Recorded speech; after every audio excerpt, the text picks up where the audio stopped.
ምዕራፍ 5 አቤቱ የሆነብንን አስብ፣ ተመልከት ስድባችንንም እይ።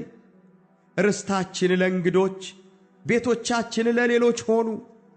ድሃ አደጎችና አባት የሌለን ሆነናል። እናቶቻችን እንደ መበለቶች ሆነዋል። ውሃችንን በብር ጠጣን፣ እንጨታችንን በዋጋ ገዛን። አሳዳጆቻችን ባንገታችን ላይ ናቸው። እኛ ደክመናል፣ እረፍትም የለንም። ለግብፃውያንና ለአሦራውያን እንጀራ እንጠግብ ዘንድ እጅ ሰጠን። አባቶቻችን ኃጢአትን ሠሩ፣ ዛሬም የሉም። እኛም በደላቸውን ተሸከምን። ባሪያዎች ሰልጥነውብናል፣ ከእጃቸው የሚታደገን የለም። ከምድረ በዳ ሰይፍ የተነሣ በሕይወታችን እንጀራችንን እናመጣለን። ከሚቃጠልም ከራብ ትኩሳት የተነሣ ቁርበታችን እንደ ምድጃ ጠቆረ። በጽዮን ሴቶችን በይሁዳም ከተሞች ደናግልን አጎሳቆሉ። አለቆች በእጃቸው ተሰቀሉ፣ የሽማግሌዎች ፊት አልታፈረም።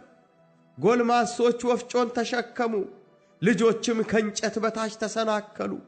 ሽማግሌዎች በአደባባይ ጎልማሶችም ከበገናቸው ተሻሩ።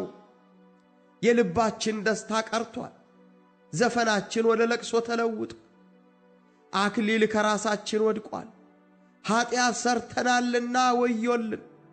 ስለዚህ ልባችን ታሟል፣ ስለዚህም ነገር ዓይናችን ፈዟል።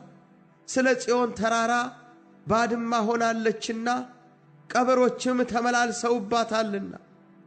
አቤቱ አንተ ለዘላለም ትኖራለህ፣ ዙፋንህ ከትውልድ እስከ ትውልድ ነው። ስለምን ለዘላለም ትረሳናለህ? ስለምንስ ለረጅም ዘመን ትተወናለህ? አቤቱ ወደ አንተ መልሰን እኛም እንመለሳለን። ዘመናችንን እንደ ቀድሞ አድስ። ነገር ግን ፈጽመህ ጥለኸናል፣ እጅግ ተቆጥተኸናል።